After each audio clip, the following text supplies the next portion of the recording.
Excellences, Monsieur le vice-ministre du Budget, Mesdames et Messieurs les secrétaires généraux de l'administration publique, Mesdames et Messieurs les officiers supérieurs des forces armées congolaises, Mesdames et Messieurs les représentants des partenaires techniques et financiers, Mesdames et Messieurs les représentants de la société civile, distingués invités à vos titres et qualités respectifs. Nous voici arrivés à la fin de nos assises débutées depuis le 17 juillet. Le programme de ce jour se présente de la manière suivante. 1. La synthèse des travaux en commission sera faite par le directeur général de suivi et performances. 2. Le mot de clôture par son Excellence, Monsieur le ministre d'État, ministre du Budget. Enfin, un cocktail sera servi en l'honneur des invités. Sans plus tarder, nous invitons Monsieur le directeur général à présenter sa synthèse. Excellence, Monsieur le ministre, le vice-ministre du Budget, Monsieur le secrétaire général au budget, Monsieur le secrétaire exécutif du COREF, Mesdames et Messieurs les secrétaires généraux de l'administration publique, Mesdames et Messieurs les directeurs généraux de l'administration publique, Mesdames et Messieurs les directeurs chefs des services de l'administration publique, Mesdames et Messieurs les officiers supérieurs de forces armées de la République démocratique du Congo, distingués invités à vos titres et qualités, tout est bien qui finit bien. L'heure est arrivée de vous présenter le rapport synthèse des conférences de performance exercice 2026. Dans le cadre du processus d'élaboration de projet de loi de finances 2026 et conformément aux dispositions des articles 3, 38, 39 et 50 du décret numéro 22/37 du 29 octobre 2022 portant gouvernance budgétaire, le ministère du Budget, par le truchement de la Direction générale développement et suivi de performance DGDSP en cible, a organisé du 7 au 28 juillet 2025 dans l'enceinte de l'École nationale de finances des conférences de performance pour l'analyse des projets annuels de performance de 21 ministères, dont 20 ministères pour l'exercice passé et conduit, auquel s'est ajouté le ministère des Finances sur instruction de Son Excellence, Monsieur le ministre d'État, ministre du Budget, en réponse à la demande de Son Excellence, Monsieur le ministre des Finances. Comme indiqué dans les termes de référence ainsi que le calendrier de travaux, ces conférences de performance se sont déroulées en 5 commissions sous forme d'échanges bilatéraux et constituées de la manière suivante. Commission 1, santé publique, hygiène et prévoyance sociale, infrastructures et travaux publics, défense nationale et anciens combattants, transport et voies de communication et finances. Commission 2, éducation nationale et nouvelle citoyenneté, formation professionnelle et métiers, enseignement supérieur et universitaire, recherche scientifique et innovation technologique. Commission 3, agriculture et sécurité alimentaire, pêche et élevage, environnement et développement durable, affaires foncières. Commission 4, urbanisme et habitat, développement rural, ressources hydrauliques et énergétiques. Enfin, l'industrie. Commission 5, genre, famille et enfants, droits humains, commerce extérieur et tourisme. Ces travaux en commission entre les experts du ministère du Budget et ceux des ministères invités ont permis 1. de mesurer le degré de prise en compte de recommandations formulées lors de travaux d'accompagnement technique d'actualisation de PAP. 2. D'apprécier les modifications opérées au niveau de la maquette programmatique et de cadre de performance des ministères. 3. De formuler des recommandations visant à mettre en cohérence les objectifs, les indicateurs et les cibles des mesures identifiées dans le PAP de ministère. Dans ce travaux, nous avons noté des constats et principaux résultats. De manière générale, sur le 21 ministères attendus, nous avons noté un taux de participation de 100%. La maquette programmatique 2025 renseigne au total 25 programmes, dont 21 programmes support et 46 programmes métiers. Après analyse au niveau de la gestion des politiques publiques, de l'évaluation de la performance et de l'évaluation financière, les constats et principaux résultats sont A. Au niveau de l'évaluation des politiques publiques, 1. L'absence dans la plupart des ministères d'une stratégie sectorielle constituant ainsi une difficulté dans la structuration des politiques publiques en programme budgétaire et la détermination de la maquette programmatique. 2. La réformulation de quelques programmes et actions afin de mieux rationaliser la gestion des politiques publiques. 3. L'ajout de quelques actions, notamment pour les ministères de la Défense nationale et anciens combattants, afin de tenir compte de la spécificité des infrastructures militaires.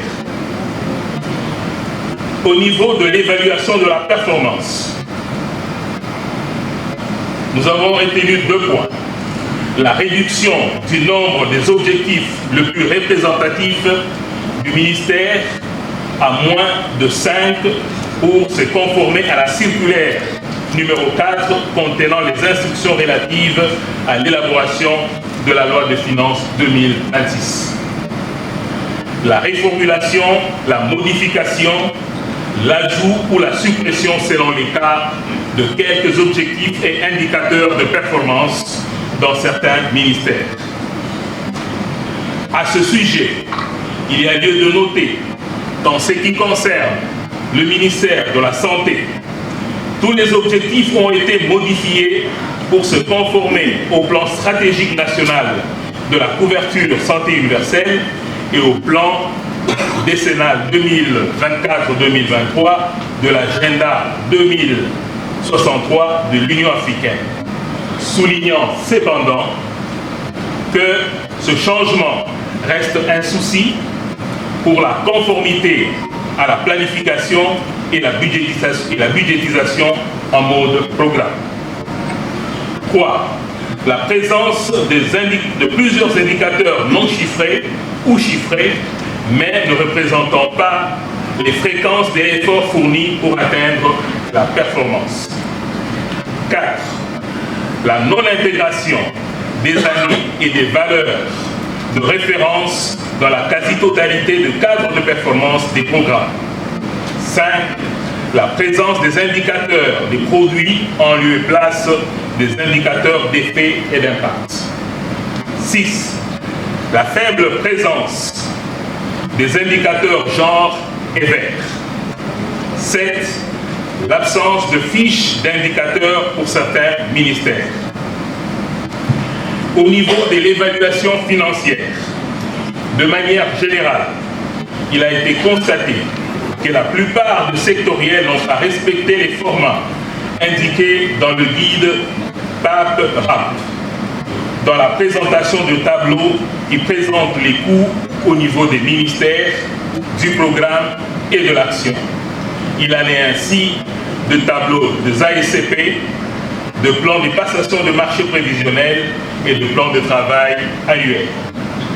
En définitive, et au terme de ces conférences, les principaux résultats sont: chaque ministère dispose 1. d'un PAP actualisé conformément au guide PAP-ERAP. 2. d'un cadre de performance mis à jour et ajusté pour chaque programme. 3. des outils de programmation et budgétisation ajustés. Tableau, notamment le tableau de levier d'action par programme, la liste des activités prioritaires, le plan de travail annuel, le plan de passation de marché public prévisionnel et le tableau AE-SCP.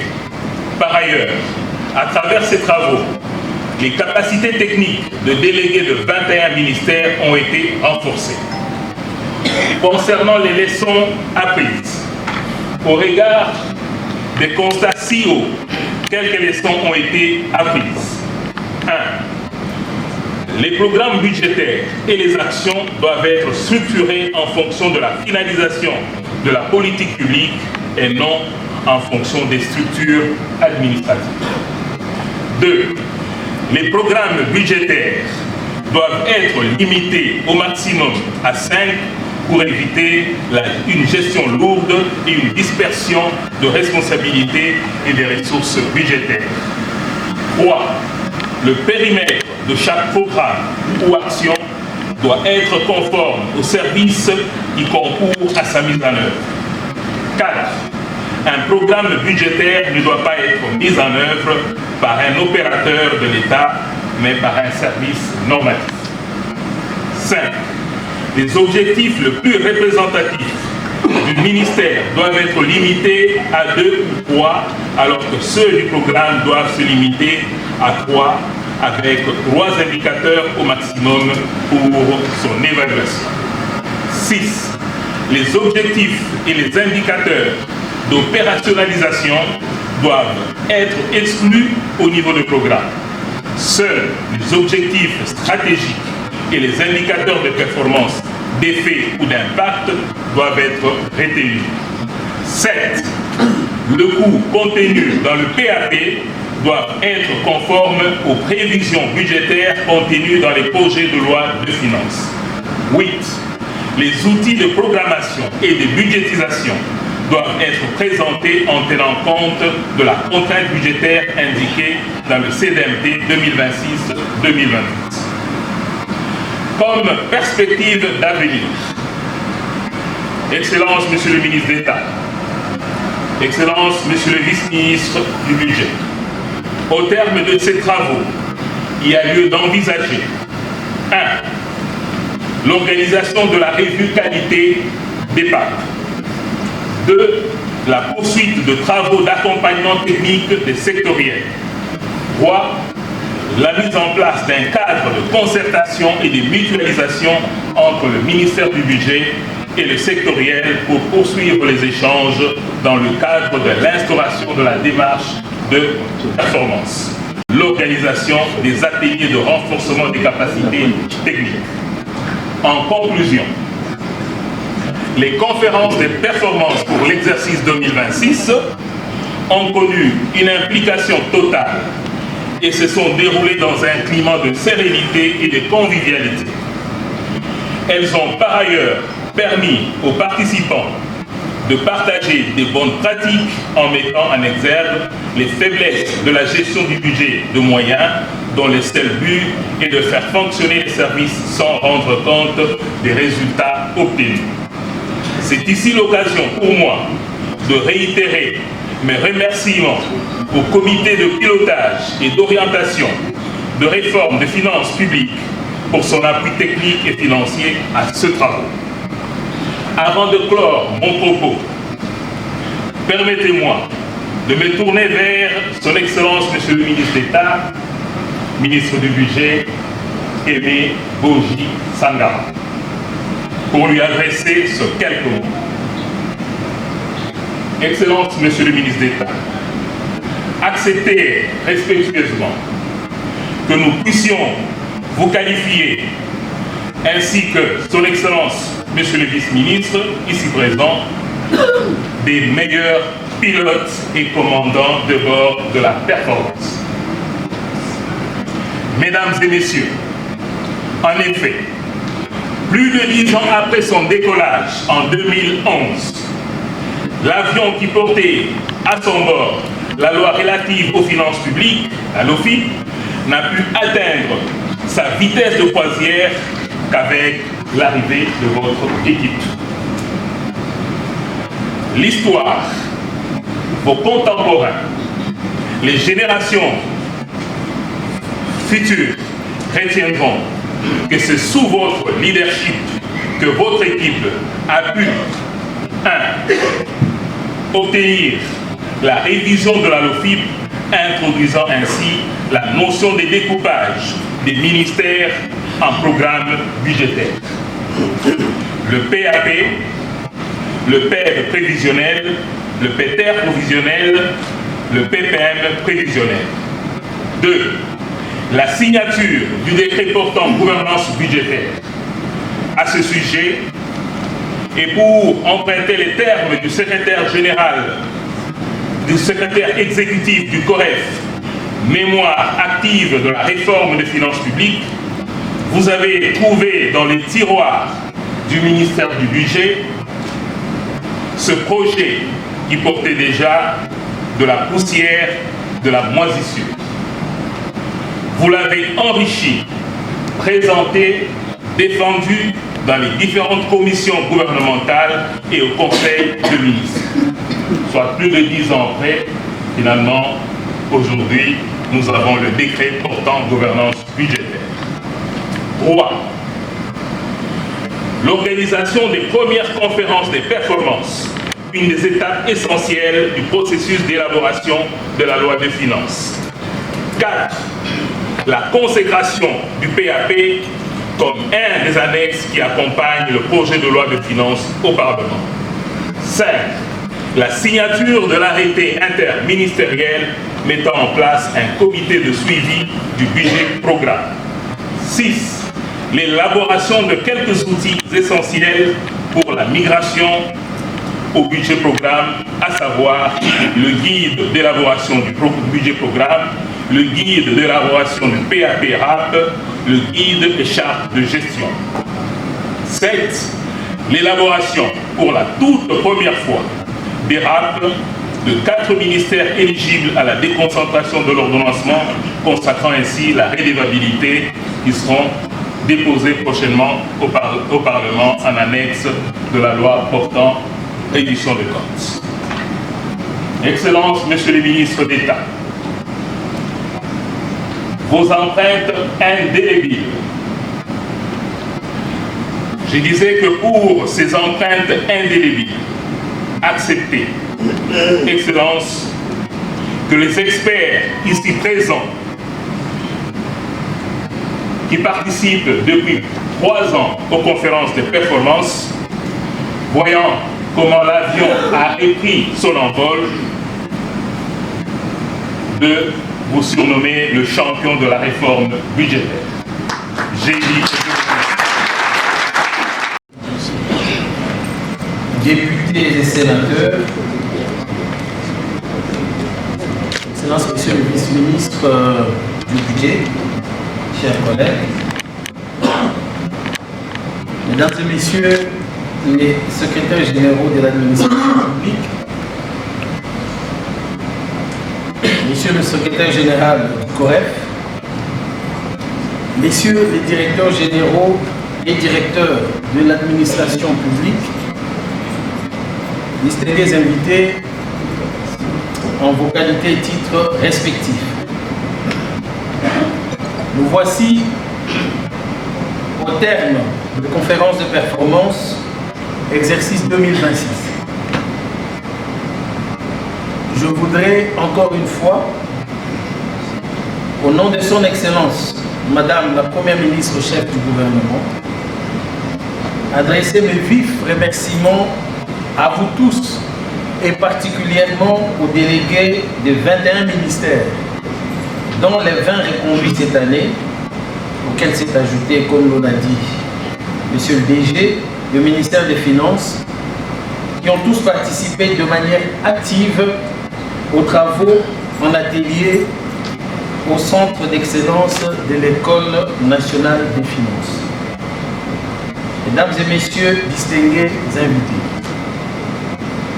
lors de l'ouverture de ces assises, j'avais souligné que l'organisation des conférences de performance constituait une étape importante du processus d'élaboration de la loi des finances, et ce, conformément aux dispositions des articles 39 et 50 du décret numéro 22/37 du 29 octobre 2022 portant gouvernance budgétaire.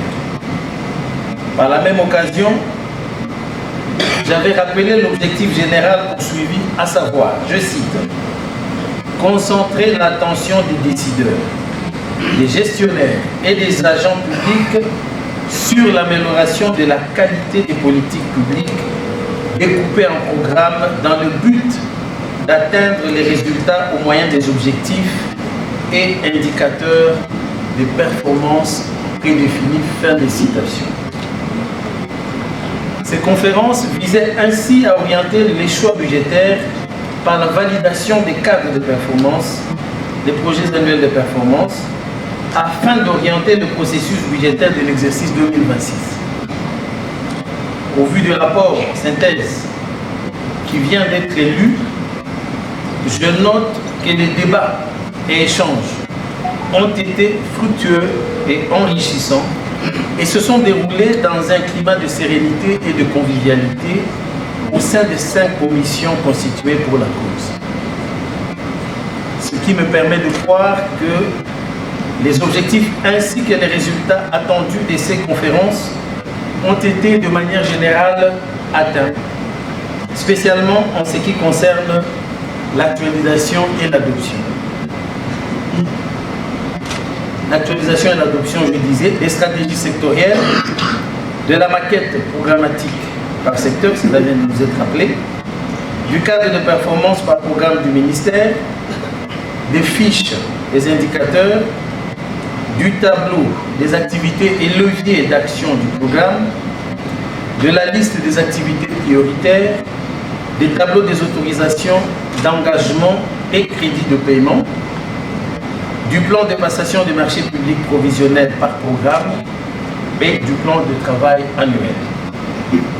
Bien plus, et contrairement à l'exercice passé, je note également que cette 3e expérience des conférences de performance nous a permis de constater une certaine maturation des sectoriels en ce qui concerne la qualité des PAP produits et leur niveau d'appropriation des référentiels et outils de performance sous-évolués. À cet effet, j'attends fermement le rapport final de ces conférences qui va constituer un input aux conférences budgétaires que je viens d'ouvrir ce matin au centre financier.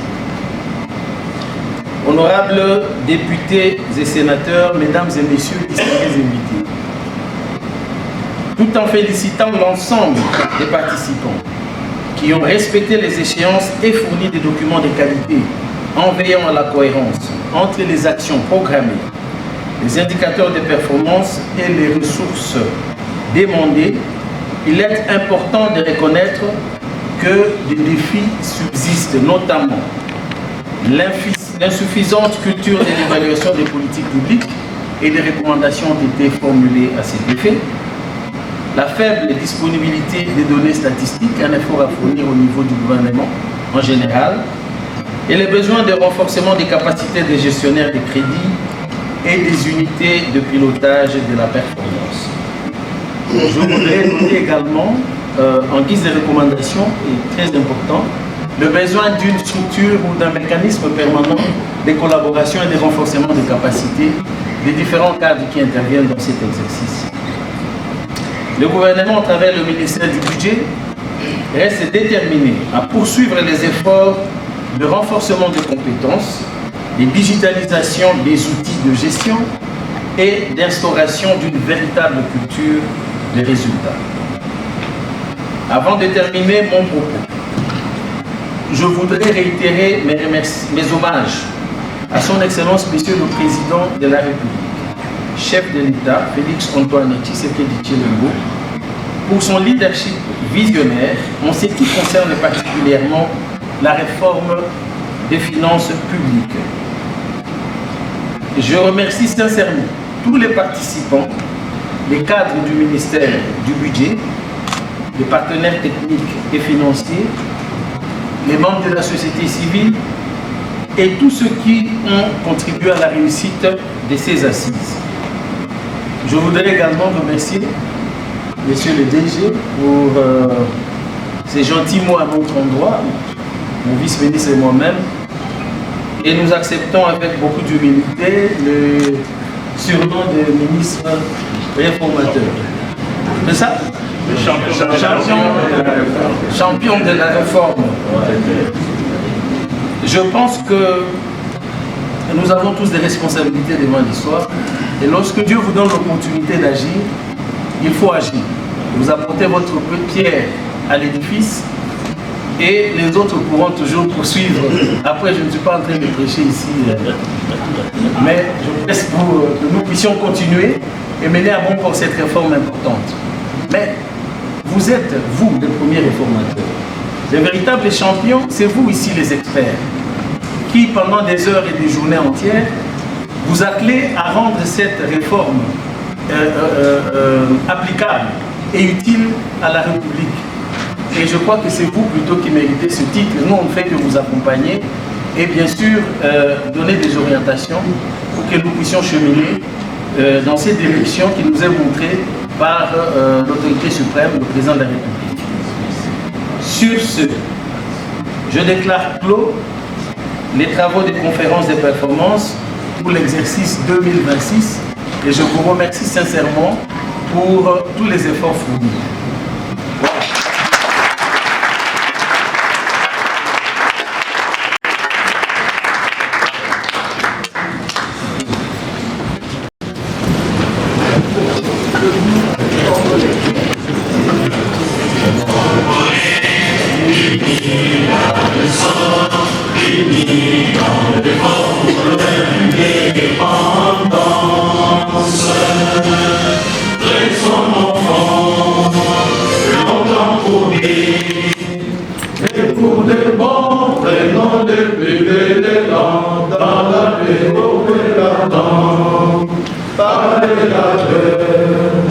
Nous bâtirons un pays plus beau qu'avant dans la paix citoyenne. Entonner l'hymne sacré de notre solidarité. Fièrement saluer l'ampleur de notre souveraineté. Congo, non béni, Congo, des aïeux, Congo, beau pays, Congo, bien-aimé, Congo, nous perdrons ton soleil, nous assurerons ta grandeur. 30 juin, au doux soleil, 30 juin, du 30 juin, jour sacré, sois le témoin, jour sacré de l'immortel, serment de liberté, que nous léguons à notre postérité pour toujours. Merci.